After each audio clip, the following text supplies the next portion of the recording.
राधे राधे दोस्तों, आप सभी का स्वागत है हमारे चैनल दिव्य हिंदू कथा में। चलिए आज सुनते हैं राधा अष्टमी की कथा। भाद्रपद माह के शुक्ल पक्ष की अष्टमी तिथि को राधा अष्टमी के रूप में मनाया जाता है। यह दिन श्री कृष्ण की परम प्रेयसी और शक्ति स्वरूपा श्री राधा रानी के जन्म उत्सव का पर्व है। जिस प्रकार श्री कृष्ण के बिना राधा अधूरी मानी जाती हैं, उसी प्रकार राधा के बिना कृष्ण की पूजा भी पूर्ण नहीं होती।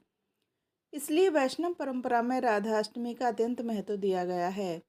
कथा के अनुसार बरसाने की पावन भूमि पर महाराज वृषभानु और उनकी पत्नी कीर्तिदा ने तप करके बालिका राधा को प्राप्त किया।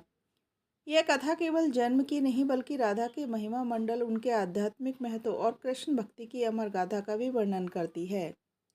बहुत समय पहले वृंदावन के समीप रावल गांव में वृषभानु जी नाम के एक प्रतिष्ठित राजा रहते थे।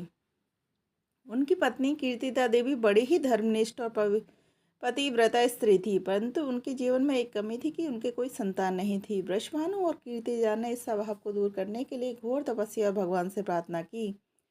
एक दिन भाद्रपद शुक्ल अष्टमी को प्रातःकाल स्नान करने के बाद वृषभानु जी यमुना स्नान को गए। वहां उन्होंने जल में एक अनुपम कन्या को कमल पर लेटे हुए देखा। उस बालिका की छवि अद्भुत और दिव्य थी। राजा ने विस्मय में ही उसे अपनी गोद में उठा लिया। जब वह उसे अपने महल में लेकर आए तो रानी कीर्तिदा ने उस बालिका को देखकर मातृत्व का आनंद पाया। यह दिव्य कन्या श्री राधा रानी थी। कहते हैं जब राधा जी का जन्म हुआ था तब वे अपनी दिव्य लीला से बाल्यावस्था में अपनी आंखें नहीं खोली थीं। उनका मुखमंडल चंद्रमा से भी अधिक कोमल और तेजस्वी था, किंतु उन्होंने संसार का दर्शन नहीं किया। राधा रानी के जन्म के कई माह बाद आंखें बंद रखे रखी वृषभानु और कीर्तिदा चिंतित हो उठे। उन्होंने अनेक वैद्य और साधु संत बुलाए, लेकिन किसी ने भी समाधान नहीं बताया।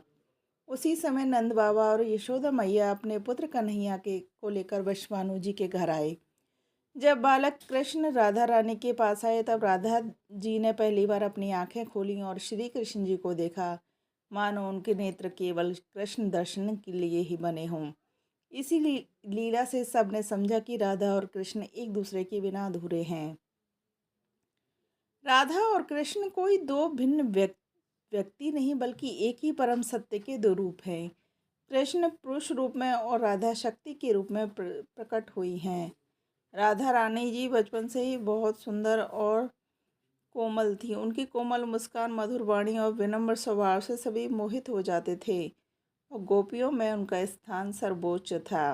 राधा अष्टमी का व्रत और पूजा कैसे करें? इस दिन भक्त उपवास रखते हैं और भगवान राधा कृष्ण के मंदिर में झूला झुलाते हैं और विशेष पूजा करते हैं। राधा जी को फूल, माखन, मिश्री और सुगंधित प्रसाद अर्पित करते हैं।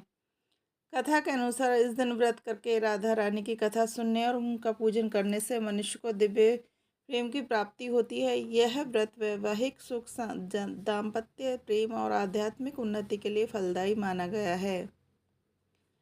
राधा जी की कथा केवल एक प्रेम कथा नहीं बल्कि यह जीवन के लिए गहरा संदेश देती है।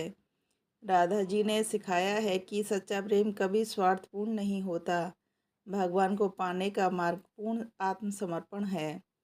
जब भक्त शुद्ध हो तो भगवान भी भक्त के वश में हो जाते हैं।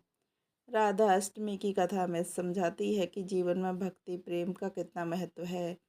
राधा और कृष्ण का मिलन एक लौकिक प्रेम नहीं बल्कि जीव और परमात्मा के शाश्वत मिलन का प्रतीक है। जब भक्त राधा जी की पूजा करते हैं तो वह अपने भीतर निष्काम भक्ति और दिव्य प्रेम का बीज बोते हैं। यही कारण है कि राधाष्टमी केवल एक पर्व नहीं बल्कि आध्यात्मिक चेतना का उत्सव है। तो दोस्तों, आपको हमारी ये कथा कैसी लगी हमें ज़रूर बताएं और हमारे चैनल को सब्सक्राइब ज़रूर करें। राधे राधे दोस्तों।